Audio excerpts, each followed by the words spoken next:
Riders to the sea পরবর্তী অংশ। এতদূর পর্যন্ত আমরা দেখেছি ক্যাথরিন এবং নোরার কথা অনুযায়ী মারিয়া তার ছেলেকে কেক দেওয়ার উদ্দেশ্যে বেরিয়ে গিয়েছিল। বাটলে সমুদ্র যাত্রার উদ্দেশ্যে বেরিয়ে গিয়েছিল, সে যেহেতু কিছু খেয়ে যায়নি, তাই ক্যাথরিন এবং নোরা কেকটা দিয়ে মারিয়াকে বলেছিল যাও তুমি দিয়ে এসো। এবং তাদের মা বেরিয়ে যাওয়ার পরই তারা তৎক্ষণাৎ ইয়াং প্রিস্টের দেওয়া সেই বান্ডিলটা নিয়ে অনুসন্ধান চালাচ্ছিল যে সেই বান্ডিলে থাকা জামাকাপড়গুলো মাইকেলের কিনা, এবং পর্যবেক্ষণের পরে তারা প্রায় শিওর হয়ে গিয়েছিল যে সেগুলো মাইকেলেরই। লাইন বাই লাইন টেক্সটে যাওয়ার আগে আমি বলবো, যারা যারা আমার চ্যানেলটা এখনো সাবস্ক্রাইব করোনি এই ধরনের আরও ভিডিও পেতে কাইন্ডলি আমার চ্যানেলটা সাবস্ক্রাইব করে দিও। আমার চ্যানেলে তোমরা 11-এর স্টুডেন্টরা, 12-এর স্টুডেন্টরা তাদের ইংলিশ রিলেটেড সমস্ত ভিডিওস পেয়ে যাবে। এছাড়াও ইংলিশ অনার্সের এবং এম-এর স্টুডেন্টরা যারা যারা ইংলিশ নিয়ে পড়ছো তারা তাদের সাবজেক্ট রিলেটেড বিভিন্ন ভিডিও এই চ্যানেলটিতে পেয়ে যাবে। তারপরে দেখো Kathleen counts the stitches. Kathleen সেই স্টিচগুলো কাউন্ট করলো। It's that number isn't it, crying out, Ah Nora, isn't it a bitter thing to think of him floating that way to the far north and no one to keen him but the black hug that do be flying on the sea? Kathleen কি করলো, সেই স্টিচগুলোকে count করে দেখলো এবং তারপরে চিৎকার করে বলে উঠলো, হ্যাঁ এটা তো সেই এক্স্যাক্ট সেই নাম্বারে মিলে যাচ্ছে।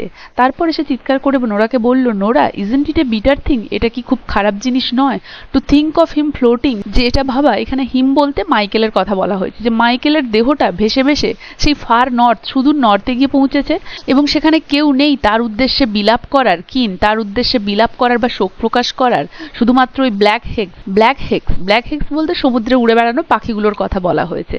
তাহলে এখানে ক্যাথরিন বলল, নোরা এটা কি খুবই একটা খারাপ জিনিস নয় যে তার দেহটা সুদূর উত্তরে ভেসে গেল এবং সেখানে তার ওই আত্মার শান্তি কামনার উদ্দেশ্যে বিলাপ করার একটা কেউ নেই শুধুমাত্র ওই ব্ল্যাক হেক্সগুলো ছাড়া। Nora swinging herself round and throwing out her arms on the clothes. Nora তখন এক পাক ঘুরে নিল এবং তার আর্মসগুলোকে ক্লোথের দিকে ছড়িয়ে দিল। And isn't it a pitiful thing when there is nothing left of a man who was a great rower and fisher but a bit of an old shirt and a plain stocking? তাহলে তারপরে Nora এক পাক ঘুরে গিয়ে তার হাতটা ওই ক্লোথের দিকে বাড়িয়ে দিয়ে বলল, আর এটা কি খুবই একটা খারাপ জিনিস নয় যে একটা মানুষ যে কিনা একটা গ্রেট রোয়ার, মানে যে খুব ভালো নৌকা বইতে পারে, নৌকার দাঁড় বইতে পারে, এবং ফিশার মাছ ধরতে পারে, মানে মাছ ধরতে এবং নৌকা চালাতে পারদর্শী এমন একটা মানুষের বাড়িতে তার জামা কাপড়ের শুধুমাত্র এক টুকরো শার্ট রয়েছে এবং তার স্টকিংয়ের একটা টুকরো রয়েছে, আর বেশি কিছুই নেই তার জামা কাপড়ের, এটা কি একটা খুবই দুঃখজনক বা হৃদয় বিদারক জিনিস নয়? ক্যাথলিন আফটার অ্যান ইনস্ট্যান্ট, তৎক্ষণাৎ, tell me is herself coming Nora, I hear a little sound on the path. Kathleen তখন তৎক্ষণাৎ নোরাকে জিজ্ঞেস করলো, দেখো তাদের মা মারিয়া বেরিয়েছিল বাটলেকে কেকটা দেওয়ার উদ্দেশ্যে এবং তখনও ফেরেনি, তাই এই সমস্ত জিনিস করার মাঝে ক্যাথলিন হঠাৎ করে কিছু একটা সাউন্ড শুনতে পেয়েছিল বাইরে থেকে, তাই সে নোরাকে বলল, দেখো তো নোরা সে আসছে কিনা। সে বলতে তাদের মা মারিয়ার কথা বলা হয়েছে, হারসেলফ বলতে এখানে বলছে যে আমি একটা শব্দ পাচ্ছি ওই রাস্তায়।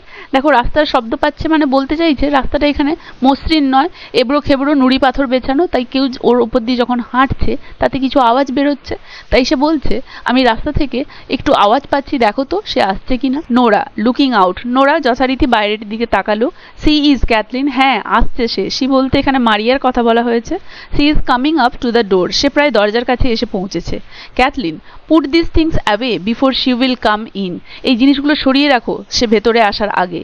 Maybe it's easier she will be after giving her blessing to Bartley, হয়তো এটা খুবই ইজিয়ার মানে খুব সহজ হয়ে উঠবে তার আশীর্বাদ বাটলেকে দেওয়ার পরে। And we won't let on we have heard anything the time he is on the sea, এবং আমরা যতক্ষণ পর্যন্ত বাটলে সমুদ্রে থাকবে আমরা তাকে এটা জানাবো না যে আমরা কি শুনেছি।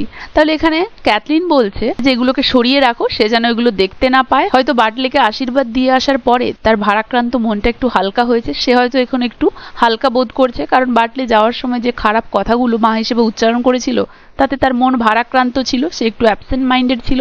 এখন হয়তো বাটলের সাথে দেখা করে তাকে আশীর্বাদ দিয়ে আসার পরে সে একটু সুস্থ স্বাভাবিক হয়েছে, তাই এই সময় আমরা কি শুনেছি সেটা তাকে আমরা জানতে দিতে চাই না যতক্ষণ বাটলে সমুদ্রে আছে। Nora helping Kathleen to close the bundle, Nora help করলো ক্যাথলিনকে ওই বান্ডিলটা গুটিয়ে নেওয়ার জন্য। We will put them here in the corner, আমরা এগুলোকে এই কোণাতে রেখে দেবো। They put them into a hole. Them বলতে এখানে ওই বান্ডিলে থাকা জামা কাপড়গুলোর কথা বলা হয়েছে। তারা সেগুলোকে কি করলো, into a hole in the chimney corner. তারা সেই জামা কাপড়গুলোকে চিমনি কর্নারের সেই গর্তে রেখে দিল।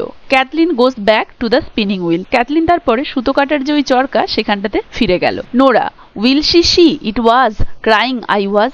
নোরা তখন ক্যাথলিনকে জিজ্ঞেস করছে যে সে কি দেখে ফেলবে যে আমরা কাঁদছিলাম, মানে আমরা যে মাইকেলের কথা ভেবে কান্নাকাটি করছিলাম, চোখ দিয়ে জল গড়াচ্ছিল, মা পৌঁছে গেলে মা কি এটা দেখে আমাদেরকে বুঝে যাবে যে আমরা কান্নাকাটি করেছিলাম? মা এটা দেখে কি বুঝে যাবে যে আমরা কান্নাকাটি করেছিলাম, কিছু একটা ব্যাপার ঘটছিল এখানে, তাই আমরা দুঃখ পেয়ে কান্নাকাটি করেছিলাম, এটা কি সে বুঝে যাবে এসে গেলে? Kathleen, keep your back to the door, the way the light will not be on you.